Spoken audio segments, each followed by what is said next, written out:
Hola guys, aujourd'hui en direct de ma van, j'ai décidé que je vous partagerais où j'en suis rendue avec ma psychose de camper van, qu'est-ce que j'ai fait jusqu'à présent, qu'est-ce que j'ai appris, puis qu'est-ce qui s'en vient aussi. Pour ceux qui n'ont pas écouté la vidéo précédente, je me suis procuré un Ford Transit Connect. C'est une petite van qui est très compacte parce que c'est mon véhicule de tous les jours. Donc j'ai pas l'intention de vivre dans mon auto, je veux m'en servir pour aller travailler ou faire mon épicerie, etc.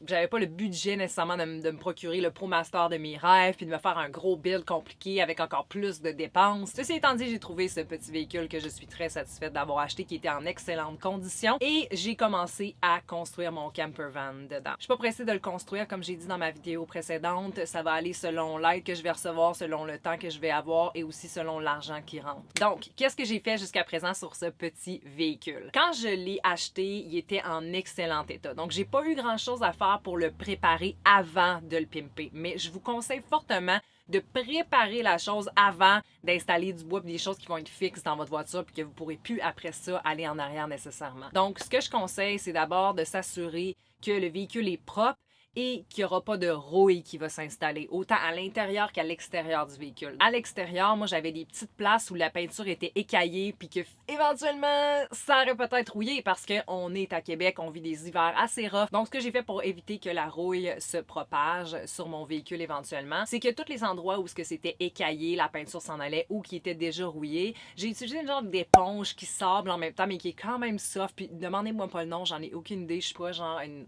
construction lady. Je suis pas une pro, ok? Je sais pas tous les noms des choses que j'utilise. J'ai juste regardé énormément de vidéos sur le sujet qui m'ont fait faire une tête sur ce que je voulais puis ce que je voulais acheter, ce qui est important pour moi, comment l'installer. Puis oui, j'ai de l'aide durant mon van build parce que je pourrais jamais tout faire ce que je fais seule. J'ai pas les outils, j'ai pas le knowledge. J'ai pas la patience. Mais si vous avez besoin des choses que j'ai achetées, vous savez pas trop quoi acheter, je vais mettre les liens dans la description des choses que j'ai achetées pour construire ma van de A à Z durant tout le processus. Donc, après avoir peinturé le primer, qui, by the way, je vous conseille énormément d'avoir un tape à peinture pour aller coller, protéger les parties de votre auto que vous ne désirez pas peinturer, chose que j'ai pas faite. Puis je me suis ramassée avec un peu de peinture sur des genres de trucs à roues, plastique gris, whatever, je vais essayer d'enlever ça. C'est un peu chiant une fois que c'est fait. Fait que mettez du tape à peinture sur vos lumières puis les choses qui sont autour, tu sais. Anyways, une fois que la peinture primer a été mise à l'extérieur, j'ai mis du gravel guard. Plusieurs gars m'avaient parlé de ça puis j'avais aucune idée c'était quoi du gravel guard. Mais en gros, c'est comme une genre de asphalte en spray assez granuleuse. C'est comme un caoutchouc genre qui protège contre la rouille, les cailloux qui pourraient bumper sur ton char puis faire éclater la peinture, etc. C'est comme mettre la peinture en spray. Fait que stressez-vous pas avec ça, mais protégez encore une fois autour des places que vous désirez pas peinturer. Puis mettez-vous donc des gants parce que moi je le savais pas puis j'avais l'air d'une troqueuse pendant 2 jours après. Une fois que le véhicule est propre et que vous l'avez traité, vient, selon moi, l'insonorisation. C'est comme la première étape parce que c'est direct sur la tôle qu'on va venir coller certaines patchs d'insonorisation. L'insonorisation que j'ai achetée s'appelle Kill Match. Je vais vous le laisser dans la description. Il y a aussi Noeco qui en fait une très bonne. Encore une fois, on dirait du caoutchouc asphalté de l'autre côté. On décolle ça, elle est adhésive et on vient coller ça sur les murs, les plafonds, le plancher, bref, tout le métal qui est exposé qui pourrait résonner parce qu'on s'entend que ce genre de véhicule-là, c'est très écho. Même quand on roule, c'est extrêmement bruyant parce que c'est juste de la tôle, c'est pas insonorisé. Ça prend un outil, un genre de rouleau en métal. L'outil sert à installer le produit correctement, donc qu'il fonctionne de sa façon la plus efficace possible. Je veux dire, au prix qu'on paye pour ce genre d'insonorisation-là, on veut que ça fonctionne. L'idéal quand on installe l'insonorisation, c'est de couper les feuilles de la grandeur que vous en avez besoin et de les espacer. Donc, on veut pas qu'ils soient toutes collées, qu'ils recouvrent toutes les surfaces de métal parce que ça réduit l'efficacité du produit étonnamment. Personnellement, je me suis demandé si l'insonorisation valait la peine. J'ai cogné d'un côté, j'ai cogné de l'autre. C'était vraiment flagrant comme différence.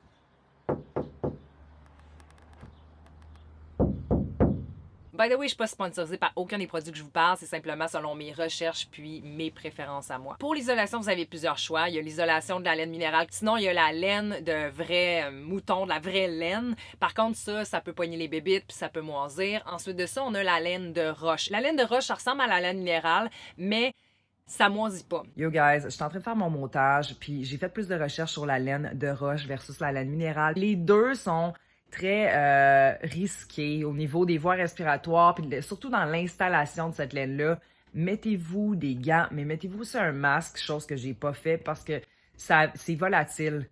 Puis ça peut affecter les voies respiratoires, ça peut aussi vous piquer sur la peau et tout ça quand vous l'installez. Mais aussi, une fois que c'est fait, j'ai prévu de recouvrir toutes les surfaces qu'il y a de la laine de roche avec un gros plastique épais puis taper autour pour vraiment que ça soit hermétique avant de mettre mes murs, mon plafond, etc. Sinon, c'est sûr qu'il existe l'option de mettre du genre de styrofoam. C'est comme un genre de spray, puis là, ça grossit puis ça reste dur après. Le seul problème avec ça, c'est que quand vous allez le mettre dans vos trous ou sur votre trou, ou peu importe où vous décidez de mettre ce produit-là, c'est final. Il y a du filage dans votre auto, il y a peut-être des choses qui vont briser, vous allez peut-être avoir besoin d'avoir accès à votre voiture. Personnellement, ça me tentait pas de boucher les trous forever. Une fois que j'ai mis la laine, on a utilisé une autre sorte d'isolant qui est un papier bulle recouvert d'aluminium. Et ça, il y en a différentes sortes. Mais en gros, ça s'applique avec une colle en spray que vous achetez à part, qui est hyper résistante à tout. Moi, c'est, je pense, la Gorilla. Le troisième isolant que j'ai acheté, c'est du styrofoam rose, le classique qu'on voit partout. Ce qu'on a fait avec le styrofoam rose, c'est qu'avant de le poser, il faut avoir le frame du plancher et éventuellement du plafond, là, tous les endroits où vous voulez en mettre. Puis le frame n'est pas vissé dans le plancher parce que je veux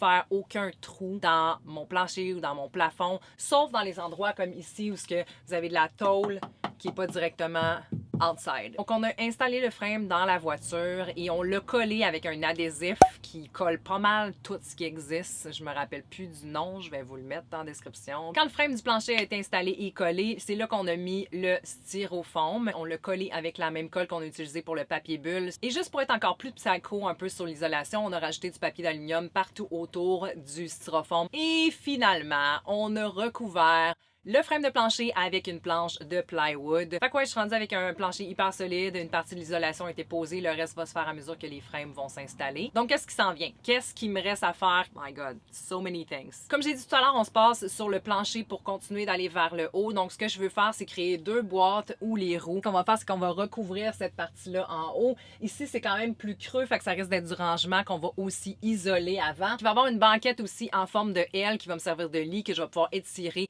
et en faire un lit. Je trouve ça important d'avoir un genre de divan parce que je veux être assis dans ma vanne aussi. Je veux pouvoir cuisiner en dedans parce que des fois, il y a des moustiques, des fois, il pleut, des fois, ça te tente pas de voir du monde, des fois, tu es dans un endroit que c'est mieux que tu cuisines pas dehors parce que tu n'avais pas le droit de camper là à la base. Pour toutes ces raisons-là, je vais être capable de cuisiner en dedans, mais je veux aussi être capable de jouer une game de Yahtzee dans la vanne avec un ami. Je sais que le but, c'est d'être le plus dehors possible, mais quand tu voyages pas mal avec une vanne, des fois, tu as juste le goût d'être en dedans. Fait que je veux cette possibilité que j'avais pas. Avoir du rangement dessus des banquettes comme tout le monde fait et je prévois mettre des tiroirs aussi qui vont sortir à l'extérieur pour faire une genre de cuisinette. Pour ce qui est du filage, c'était pas facile parce que c'est un choix qui est quand même dispendieux. Je vous dirais, si vous construisez votre vanne vous-même et que vous payez pas pour la main-d'œuvre, ben c'est peut-être la moitié de votre coût de matériaux qui va être pour ce qui est de l'électricité. Le fait est qu'à chaque fois que j'ai eu une vanne, puis c'est genre ma 4e, ça m'a toujours fait chier quand il fait vraiment chaud l'été. Puis tu veux pas laisser les fenêtres ouvertes parce que tu veux pas te faire violer, mais tu veux de l'air frais puis t'es en train de crever. Puis je me suis dit que pour une fois, tant qu'à isoler puis tout faire comme faut, ben on va le faire jusqu'au bout.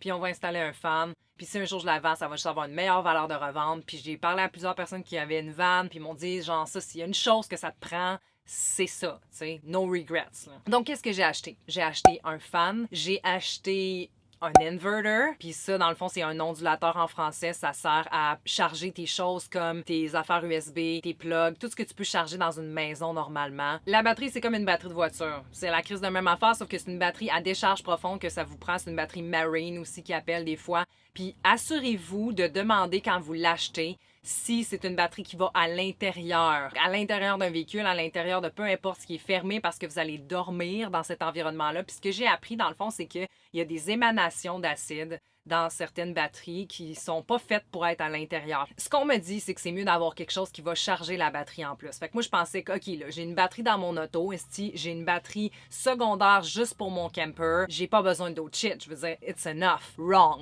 La batterie va se décharger sûrement plus vite que vous allez la recharger en roulant, surtout si vous restez quelques jours au même endroit sans rouler avec votre véhicule. Fait que bref, je vais probablement avoir un panneau solaire qui, lui, va charger ma batterie dans le cas où je roule pas assez, donc il va avoir un double chargement. En gros, si vous voulez avoir du courant dans votre van, vous avez besoin d'une batterie secondaire, qui est en fait pas la batterie de votre voiture, mais une nouvelle batterie qu'on appelle une batterie à décharge profonde, soit au lithium, soit en gel. Vous avez besoin d'un inverter et un panneau solaire ou quelque chose qui va venir charger votre batterie. Il existe aussi des chargeurs de batterie. Moi, je préférais avoir le solaire. Je trouve que c'est beaucoup plus éco-friendly. Ah, j'ai tellement le pied engourdi.